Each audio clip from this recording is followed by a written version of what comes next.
अभी हाल में प्रधानमंत्री जी ने कहा कि हम 5 साल तक और फ्री राशन देंगे। उससे क्या स्पष्ट होता है कि 5 साल में ये लोगों की तकलीफ़ बड़ी है, अमीर गरीब की खाई बड़ी है। भारत का नंबर 111वें नंबर पर है। पड़ोसी राज्यों से भी दक्षिण एशिया में हम पीछे हैं, नेपाल से, बांग्लादेश से। अच्छी बात नहीं है हमारे लिए कि देश का तो कर्जा भी बढ़ गया, 174% कर्जा बढ़ा है 5 साल के अंदर। भारतीय राष्ट्रीय कांग्रेस की तरफ से कांग्रेस के शीर्ष नेतृत्व ने छत्तीसगढ़ आकर मतदाताओं से अपनी बात कही है। उसमें हमारे भारतीय राष्ट्रीय कांग्रेस के अध्यक्ष मल्लिकार्जुन खड़गे जी हैं, पूर्व अध्यक्ष और कांग्रेस के नेता राहुल गांधी जी हैं, प्रियंका जी हैं, सब लोग आ चुके हैं। आपको मालूम है क्या बातें कही गई। हमारे यहाँ के मुख्यमंत्री भाई भूपेश बघेल जी, उनके 5 साल की सरकार की उपलब्धियाँ जनता तक कांग्रेस के संगठन ने, नेताओं ने पहुँचाई हैं हर चुनाव क्षेत्र के अंदर। और मतदाता भली भांति परिचित हैं कि कांग्रेस ने क्या काम किया है। फिर भी कुछ बातें हैं जो कहना ज़रूरी है। एक तुलना राजनीति में होती है कि पिछली सरकार जो रही 15 साल तक भारतीय जनता पार्टी की, रमन सिंह जी की, उनके कार्यकाल में क्या हुआ था, क्या उन्होंने कहा था और कर नहीं पाए। विशेष तौर पे किसानों के लिए, महिलाओं के लिए, आदिवासी के लिए, युवा पीढ़ी के लिए, उसकी पूरा हमारे पास ब्यौरा भी है। मैं विस्तार में ना भी जाऊं तब भी ये कहूँगा कि जो उन्होंने धान की खरीदी का वायदा किया था, किसान के कर्ज़े माफ़ी करने का वायदा किया था, भूमिहीन कृषि मजदूरों के लिए योजना लाने की बात करी थी, और सरकारी विद्यालयों को प्राइवेट संस्थाओं को सौंपा, ये इनके कार्य रहे। शिक्षा के क्षेत्र में निरंतर जनता त्रस्त रही और ये पूरा ब्यौरा आपको दिया जा चुका है। उनके कार्यकाल में कर्मचारी भी परेशान थे, पेंशन योजना बदल दी गई थी, बेरोज़गारी चरम सीमा पर थी, गरीबी बढ़ी थी। अगर आप देखें, कांग्रेस ने अपने 5 साल के कार्यकाल में विशेष तौर पे इन्हीं वर्गों को लाभ पहुंचाया है। और ये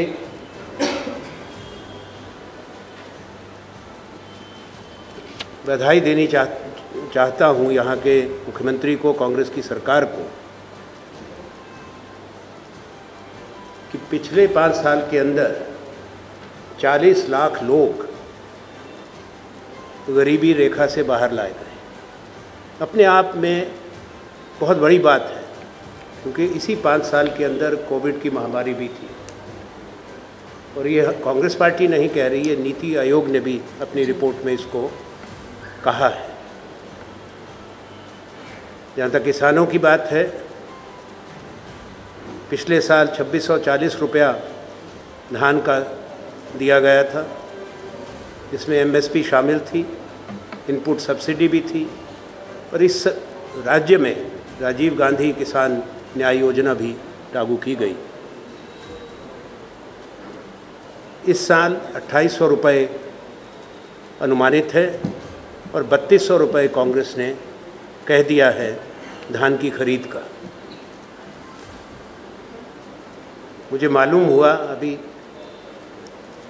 कि प्रधानमंत्री, बीजेपी के केंद्रीय नेता ये कहते हैं कि खरीद जो है एमएसपी पे केंद्र की सरकार के माध्यम से होती है, उसका ब्यौरा बीजेपी को देना चाहिए। तो कहते हैं पिछले 5 साल का नहीं, पिछले 20 साल का दें या 15 साल का, जब से वो आए 10 साल का, कि कितनी छत्तीसगढ़ से खरीद हुई है। ज़्यादातर तो एफसीआई के माध्यम से पंजाब हरियाणा में खरीद होती है, और जो राज्य की अपनी मार्कफेड है, हर राज्य में उसका अपना नाम है, उसके माध्यम से खरीद होती है। केंद्र सरकार उसमें से कितना लेती है वितरण के लिए, वो भी ब्यौरा सरकार के पास है, प्रशासन के पास है। 100% तो केंद्र सरकार कभी किसी राज्य से नहीं लेती। बाकी जो भी कीमत दी जा रही है उसमें राज्य सरकार का महत्वपूर्ण भूमिका है, उन्हीं का योगदान है।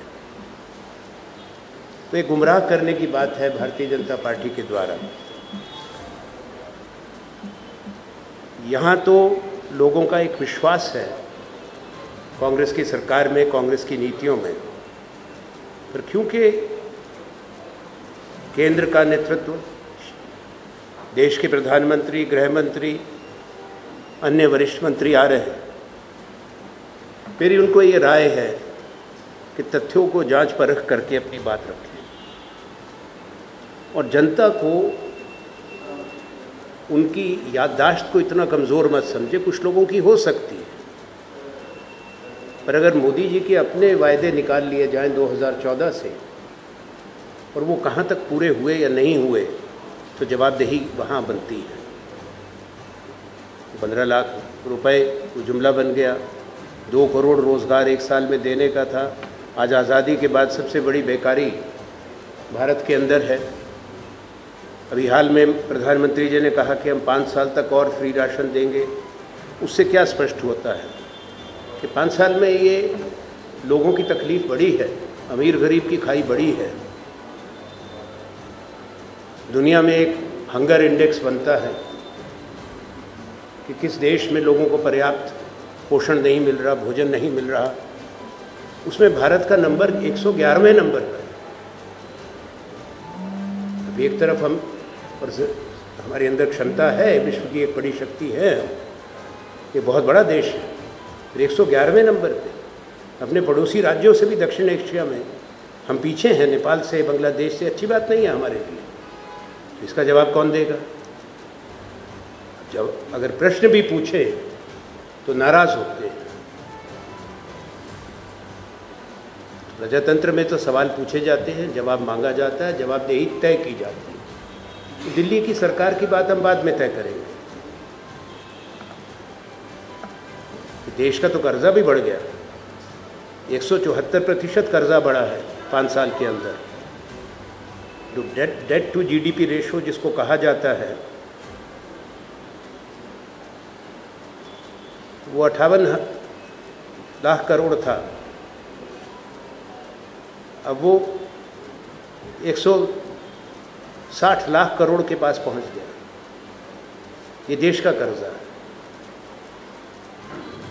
10वां साल चल रहा है, 9 साल पूरे हो चुके हैं।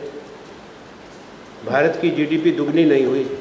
जहां प्रधानमंत्री डॉक्टर मनमोहन सिंह जी के कार्यकाल में हम छोड़ के गए थे, वाजपेयी जी से जब कार्यभार संभाला था उन्होंने, तो देश की जीडीपी $480 बिलियन थी और दुनिया की प्रथम औद्योगिक क्रांति के बाद पहला देश भारत बना, प्रथम देश। इंग्लैंड ने दुगनी की थी 1 दशक के अंदर, अमेरिका ने दूसरी औद्योगिक क्रांति के बाद 1 दशक में दुगनी करी। पहला देश जापान हुआ द्वितीय विश्व युद्ध के बाद जिसने 3 गुना की, दक्षिण कोरिया ने करी, चीन ने 1 दशक में करी 3 को। 15 साल के अंदर अंदर चीन काफ़ी तेज़ी से आगे बढ़ा था। भारत प्रथम देश बना जिसने 1 दशक में 4 गुना अपनी जीडीपी बढ़ी। 2 ट्रिलियन अमेरिकी डॉलर पर हमने सौंपा ये देश। आज $4 ट्रिलियन नहीं हुआ, 3.3 ट्रिलियन है। तो ये तो लोकसभा चुनाव अब आएंगे, ये कहानी यहाँ ख़त्म नहीं होगी, वहाँ ये सवाल पूछे जाएंगे। तो मैं यहाँ की आपसे चर्चा कर रहा था। जब देश में 1952 के बाद, जब से हमारे पास डेटा है, आंकड़े हैं, रिकॉर्ड है पूरा, सबसे ज़्यादा बेरोज़गारी हिंदुस्तान में आज है। भारत जैसे देश में जहाँ युवाओं का बाहुल्य है, 23-24% बेरोज़गारी का दर हो, गंभीर विषय है। 65-66% जनसंख्या नौजवानों की है, तो निरंतर बढ़ रही है बेकारी। सरकारी नौकरियों रिक्त पड़ी हैं पूरे देश में, भर्ती नहीं हो रही, निजी क्षेत्र में, प्राइवेट सेक्टर में रोज़गार पैदा नहीं हो रहा, प्रचार बहुत है, दावे बहुत हैं, पर ज़मीनी हकीकत उसको नकारती है पूरी तरह से। पर इस राज्य के अंदर 85,000 जो नौकरियों में वैकेंसीज थी, रिक्त स्थान थे, उनको भरा गया, और निजी क्षेत्र में, प्राइवेट सेक्टर में नई औद्योगिक नीति लाकर 5 लाख के लगभग यहाँ रोज़गार पैदा हुआ है। भारतीय जनता पार्टी को मैं स्पष्ट रूप में कहना चाहता हूँ, क्या इस बात से वो इनकार कर सकते हैं? हम चुनौती दे रहे हैं कि सबसे कम बेरोज़गारी हिंदुस्तान के अंदर कहीं है तो इस राज्य में है। ये हम नहीं कह रहे, ये पब्लिश डेटा है, आप भी ढूंढ सकते हैं, सब आप पढ़े लिखे हैं। 3.2% के आसपास मैक्सिमम वहाँ तक पहुँचा। बाकी राज्यों की हालत देखिए, पड़ोस में देखिए, मध्य प्रदेश की क्या हालत है। कभी तो मध्य प्रदेश का हिस्सा था, मध्य प्रदेश से अलग होकर जब नया राज्यों का गठन हुआ तब यहाँ आए। तो ये उपलब्धियाँ हैं आपके यहाँ नौजवानों को बढ़ावा देने के लिए, निजी क्षेत्र में अपने व्यवसाय लगाने के लिए 50% सब्सिडी देना और सारे जो लैंड लीज थी उनको फ्री होल्ड करना, ये बड़े काम है। और इसमें सरकार की सोच, एक प्रगतिशील सोच जो विकास से जुड़ी है, भविष्य से जुड़ी है, वो प्रतिबिंबित होती है। आपके रूरल इंडस्ट्रियल पार्क्स थे इस राज्य के अंदर, 300 बन गए हैं, 700 और बनने का सरकार की प्रस्तावना है। स्कूल में, शिक्षा के क्षेत्र में स्वामी आत्मानंद जो स्कूल बनाए हैं, हिंदी अंग्रेज़ी दोनों, मैंने सुना कि लोकप्रिय हैं, लोग, माँ बाप भी, बच्चे भी पसंद करते हैं, आपको भी मालूम होगा।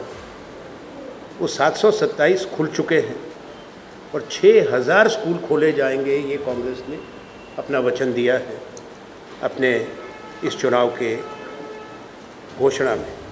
तो हम गारंटीज़ की बात करते हैं। महिलाओं को गैस सिलेंडर का 500 रुपये की सब्सिडी है, तो देश में सबसे कम कीमत का गैस सिलेंडर छत्तीसगढ़ में महिलाओं को, गृहिणियों को मिलेगा। स्वास्थ्य के क्षेत्र में अच्छे काम हैं। BPL जो गरीबी रेखा से नीचे थे, उनका 50,000 से बढ़ा के 5 लाख करने का है। APL जो गरीबी रेखा के ऊपर थे, और नीचे का बढ़ा के 5 लाख से, जो गरीबी रेखा के नीचे थे BPL, उनका 5 लाख से बढ़ा के 10 लाख किया जा रहा है। और बड़ी घोषणाएं हैं, आदिवासियों से संबंधित हैं। सेल्फ हेल्प ग्रुप जो महिलाओं के हैं, उनके कर्जे माफ़ी की बात है, किसानों के कर्जे माफ़ी की बात है। पीछे कर्जे माफ़ हुए थे, लगभग 20 लाख किसानों के, 10,000 करोड़ के आसपास का पैसा था जो इस पे लगा। अभी भी सरकार उसको जारी रखेगी, ये सरकार की प्रतिबद्धता है, कांग्रेस की प्रतिबद्धता। देश प्रदेश की सभी बड़ी खबरों से जुड़े रहने के लिए हमारे YouTube चैनल को लाइक, शेयर और सब्सक्राइब करना ना भूलें। साथ ही लेटेस्ट खबरों के लिए बेल आइकन को प्रेस